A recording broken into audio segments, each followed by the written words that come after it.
que o escutaram disseram: esta palavra é dura. Quem consegue escutá-la? Sabendo que seus discípulos estavam murmurando por causa disso mesmo, Jesus perguntou: isso vos escandaliza? E quando virdes o Filho do Homem subindo para onde estava antes? O Espírito é que dá vida. A carne não adianta nada. As palavras que vos falei são Espírito e vida. Mas entre vós há alguns que não creem.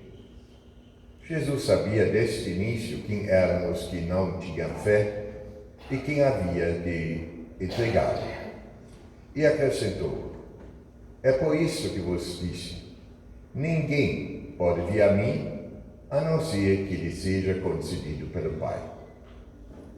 A partir daquele momento, muitos discípulos voltaram atrás e não andaram mais com ele. Então Jesus disse aos 12: vós também vos quereis ir embora? Simão Pedro respondeu: a quem iremos, Senhor? Tu tens palavras de vida eterna. Nós queremos firmemente e reconhecemos que tu és o Santo de Deus. Palavra da salvação. Glória a vós, Senhor.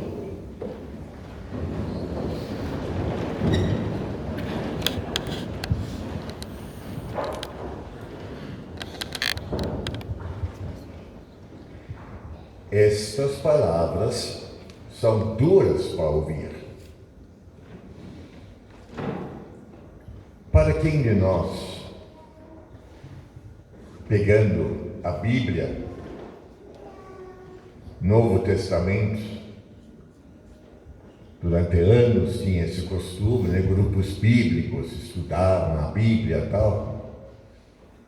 Para quem ainda de nós, estas palavras são duras.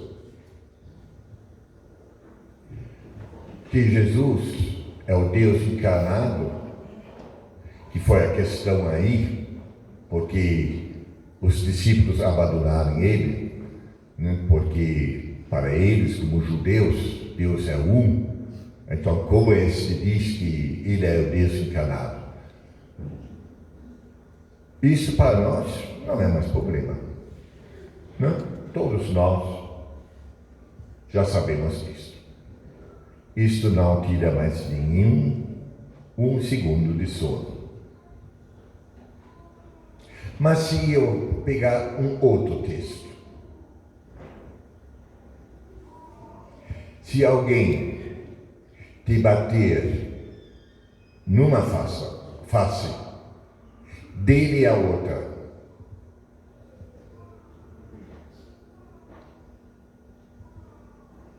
leva isso a sério. Não lhe assusta? Toda a nossa sociedade está pautada em cima da vingança. Toda a nossa sociedade está pautada em cima de um direito que faz com que, se alguém só me belisca, eu vou na justiça e eu ganho. E Jesus, sim, escandaliza com esta visão.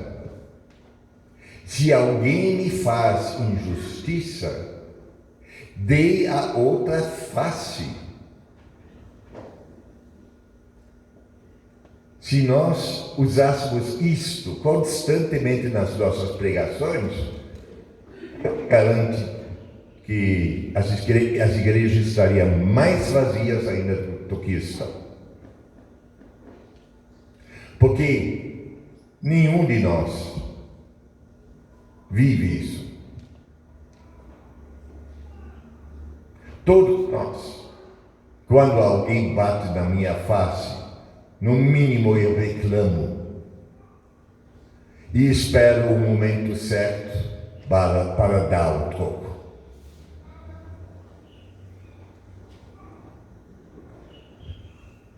A sua face pode estar não aqui, mas pode estar aqui, né?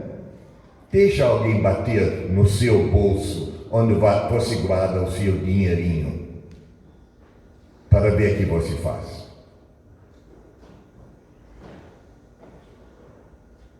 Deixa um sem terra invadir a sua fazenda para ver o que você faz. O que você pensa sobre isso? Deixa o outro invadir o seu espaço para você faz. Mas é esta a proposta de Jesus nos evangelhos, do começo ao fim. Do começo ao fim, leiam com atenção. O tempo todo Jesus ensina que nada é meu. Tudo eu devo entregar ao outro.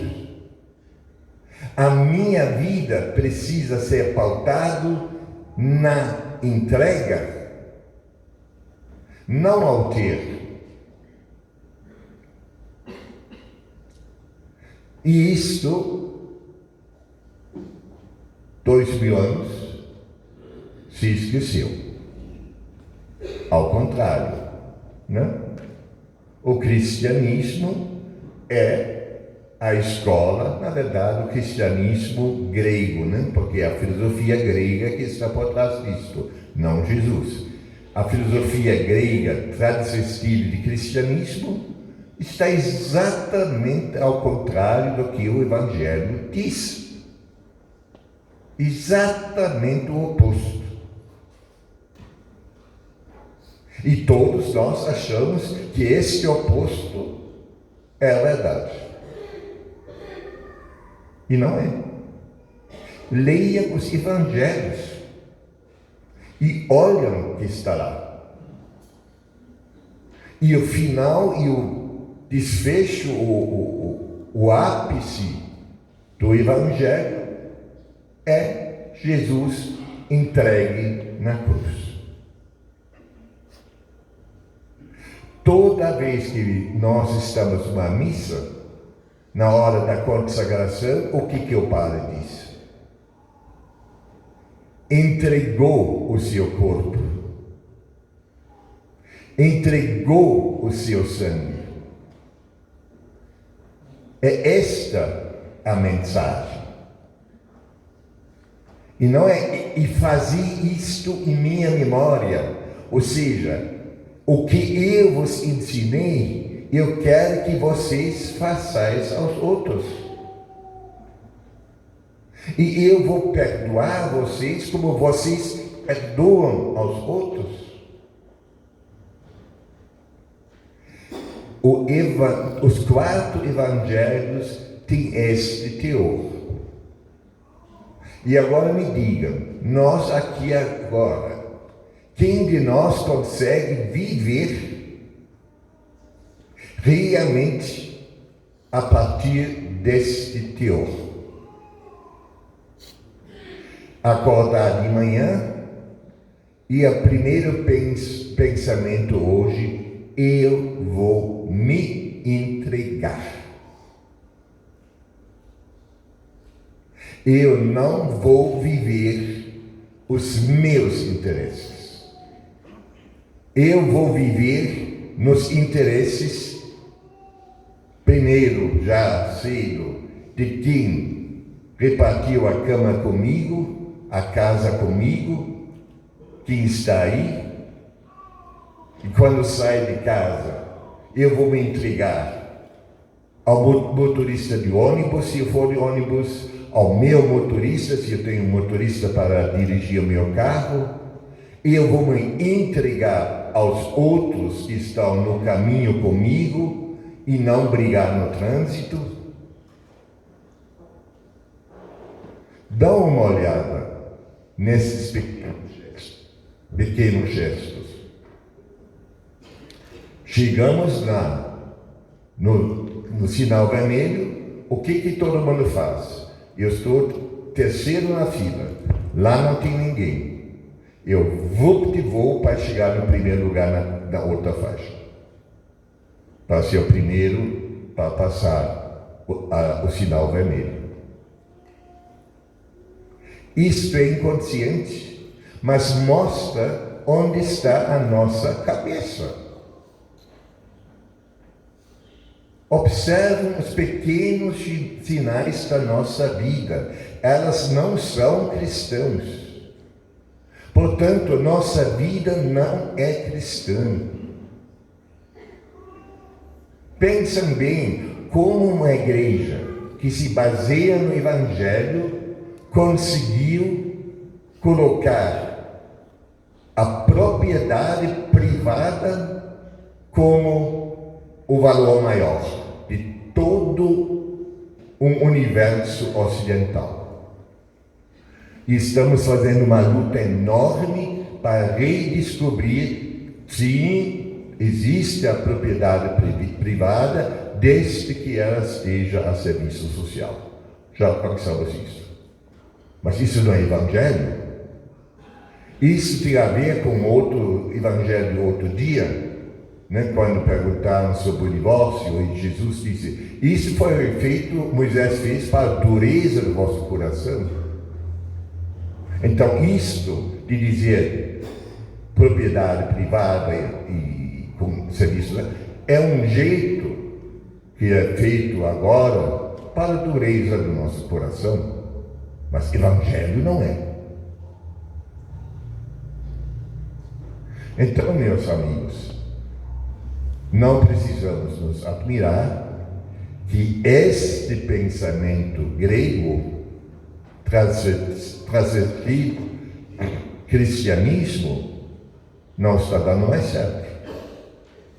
E é hora de nós provocarmos o escândalo para, quem sabe, a gente realmente chegar àquilo, ou ao menos mais perto daquilo que Jesus ensinou. E Jesus, dos seus apóstolos, ensina que o outro sempre é o mais importante. E aí, eu pergunto às mulheres, há pouco, as senhoras não ficaram escandalizadas? Não? A segunda leitura não lhes escandalizou, não? Não é? Se escandalizou, é porque não entenderam. Porque se entendesse, teriam dizer, uau, o Paulo há 2000 anos atrás já foi avançado. Lembrem-se que 2000 anos atrás, a mulher era considerada objeto. Era comprada e vendida, negociada, igual a boi. E igual a um cavalo bom ou não. Esta era a mentalidade da época. Mulher era coisa.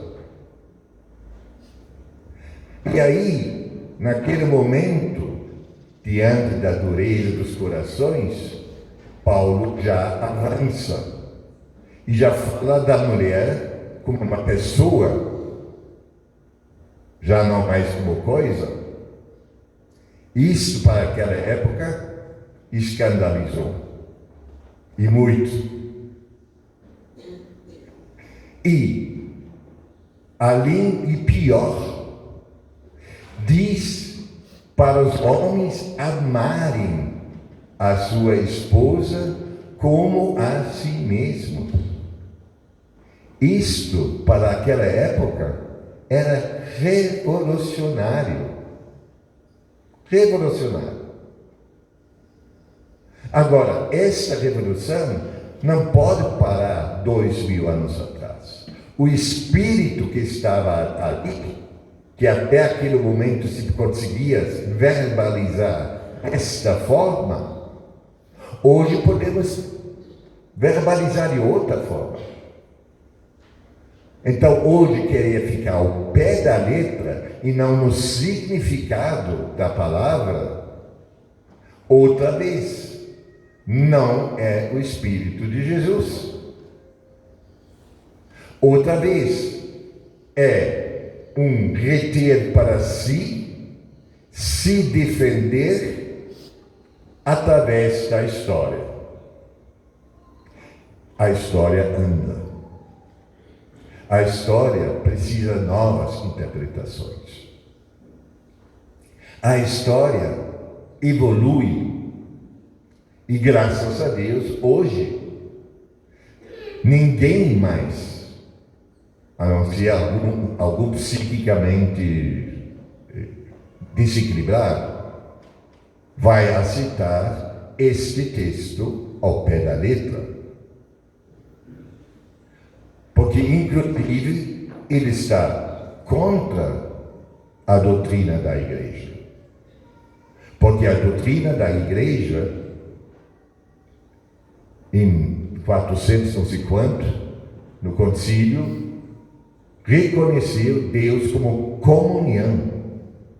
E que numa comunhão não tem um mais e um menos. Numa comunhão não existe hierarquia. Numa comunhão existe o nós e a entrega de cada um ao nós. Pai, Filho, Espírito Santo são três pessoas em uma única essência. Aí não é um maior que o outro. Então, se esse é o absoluto, ele deve ser repetido aqui e agora. Então a senhora não deve ser submissa, no sentido que usamos hoje a palavra, ao seu marido. Mas deve ser sim, entrega ao seu marido. Do mesmo jeito como o seu marido deve ser entregue à senhora.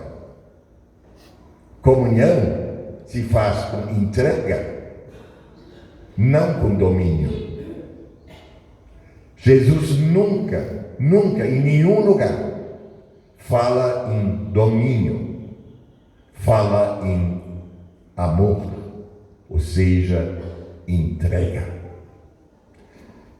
Então, sim, o Evangelho, se é bem lido e não desvirtuado como nós o desvirtuamos, é um texto escandaloso.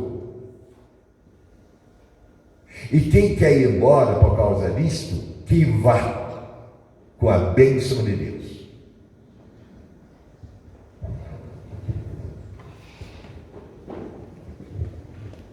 Creio em Deus Pai. O Senhor esteja conosco. Que o Senhor vos abençoe e vos guarde. Mostre sua face, se compadeça de vós. Volve seu rosto para vós, vos dê a paz. Que o Senhor vos abençoe, em nome do Pai, e do Filho, e do Espírito Santo. Já que é o domingo onde Jesus nos escandaliza, querem mais uma provocação? Quem diz que ama a Deus, mas não ama o seu irmão, é mentiroso. Ide em paz, que o Senhor vos acompanhe.